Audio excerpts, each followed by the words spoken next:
close of play of the third day, which is in effect the second day, if you like, of this World Test Championship final. Well, it's an intriguingly placed match now, because India were bowled out for 217 and New Zealand are 101 for 2.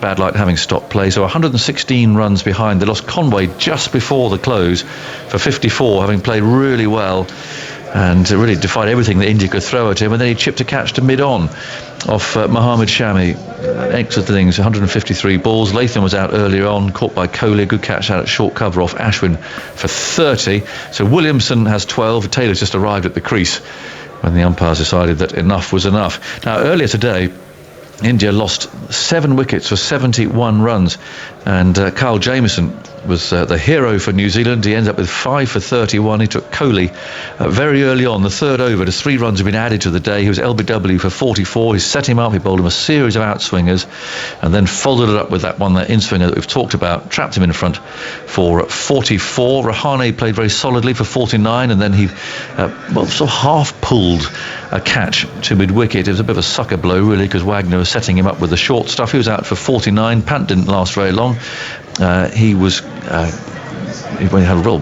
wild slash at one outside the off stump off Jameson, was caught at second slip by Latham for 4. Ashwin 22 was dismissed by Southey. Ishant Sharma 4. Jasprit Bumrah got a first baller, and Jadeja was the last man out, caught by Watering off Bolt for 15. So as I mentioned, Jameson took 5 for 31, Trent Bolt 2 for 47, Tim Southey 1 for 64, and Neil Wagner 2 for 40. So a real turnaround, really. New Zealand much more accurate, much more disciplined, troubled all the Indian batsmen, and they find themselves in a really decent position now. There's a lot of batting to do, and each run feels really important, which adds to the intrigue of the game. Jeremy Coney sitting alongside me, looking thoughtful, and again another intriguing day, Jeremy. Yes. It was a day when either side could take a little bit more, but particularly India take control of the match. That didn't occur, did it?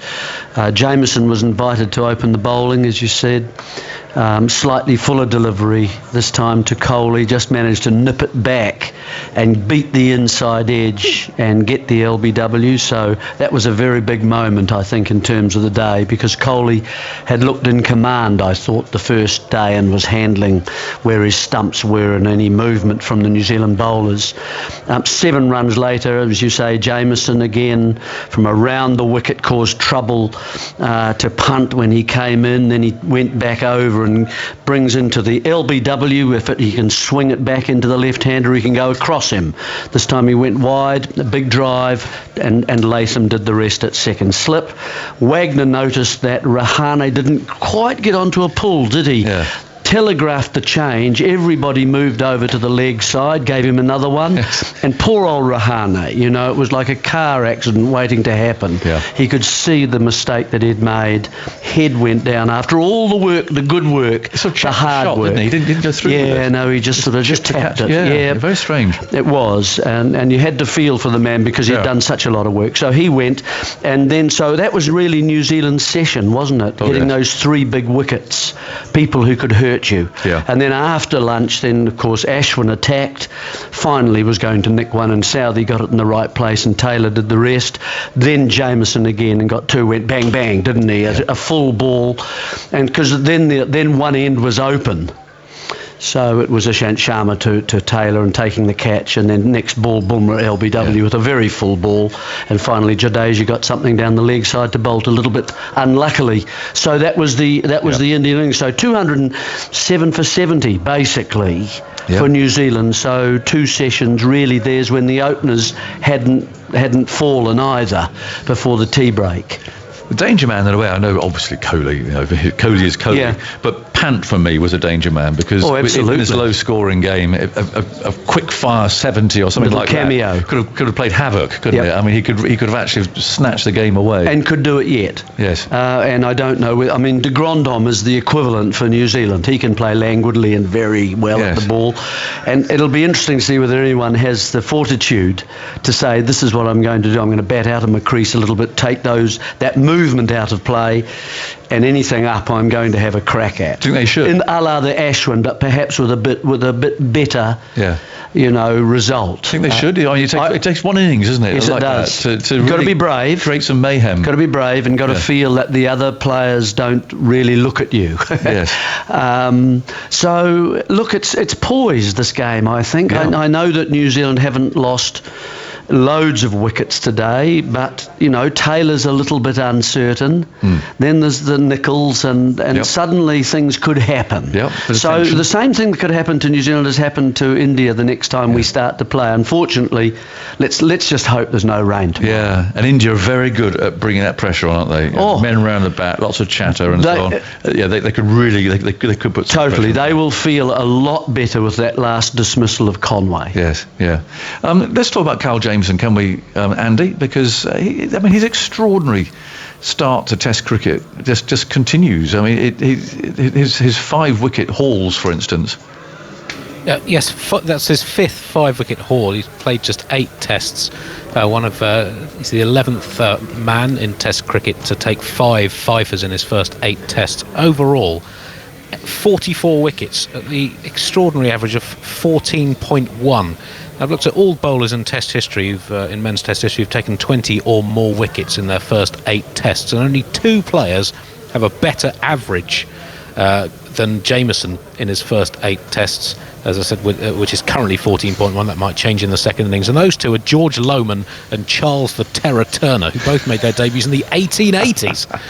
So, that's quite something, isn't it? It is something. I mean, it's remarkable, really. And I'll be honest, I've saw Lords. I thought he looks quite promising, but he's just a different bowler now. He's improving every time, isn't he? Yeah. And he'll soon not show those varieties that he has to some batsmen quite so early. I think he'll space it out a little bit, away for another couple of overs, and then bang.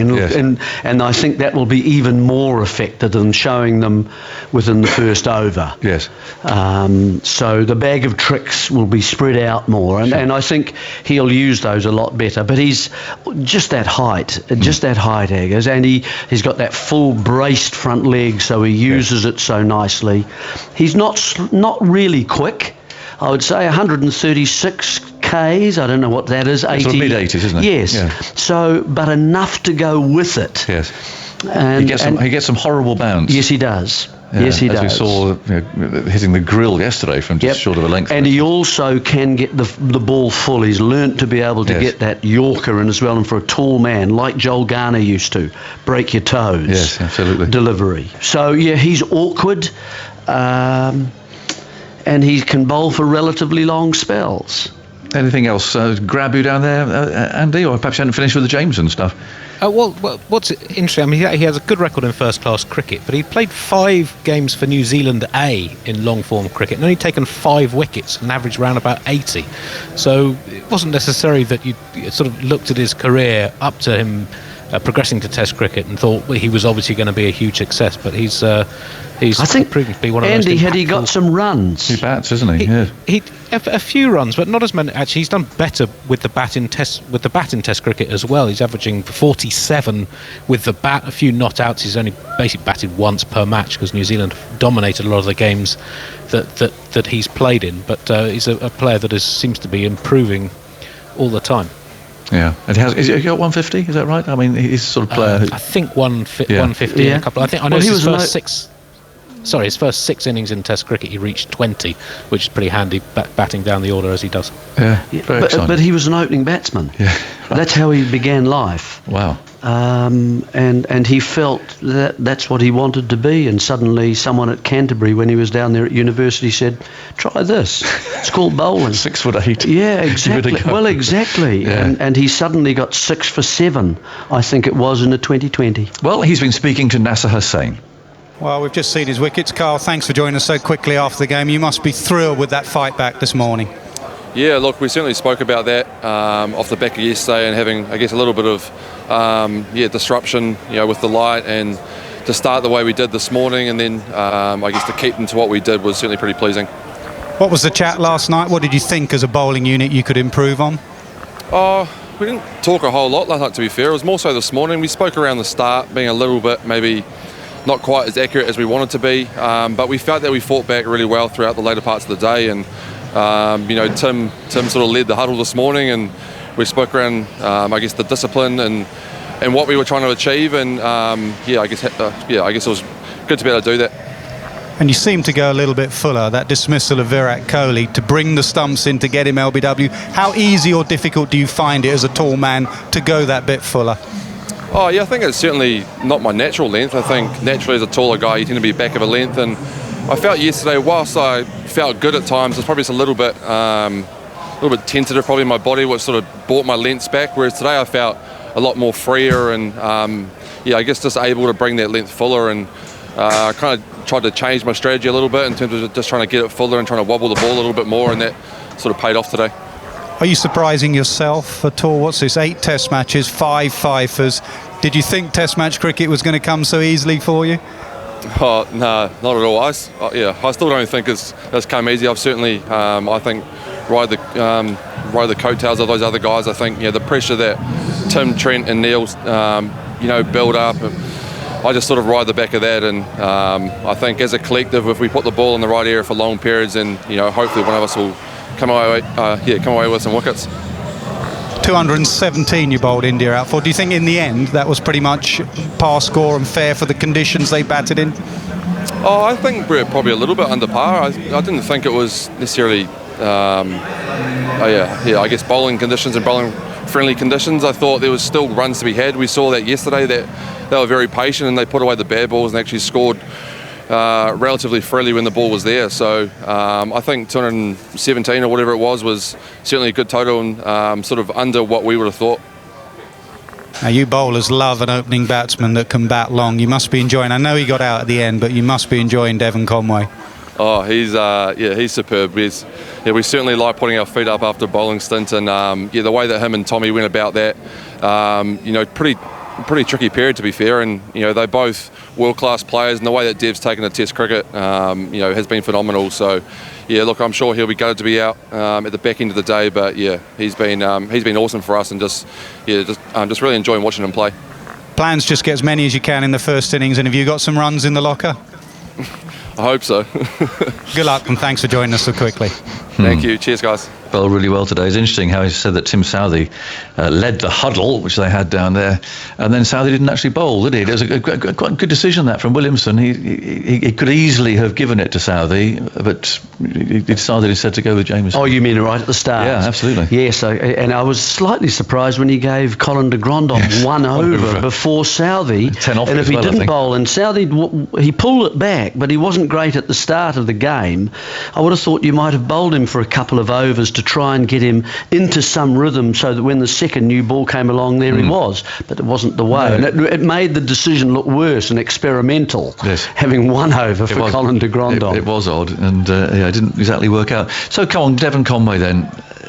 He's also got tremendous temperament, hasn't he? And he took a lot of blows today. I think a lot of ball rising inside edge into the thighs. Yes, he'll be sore tonight.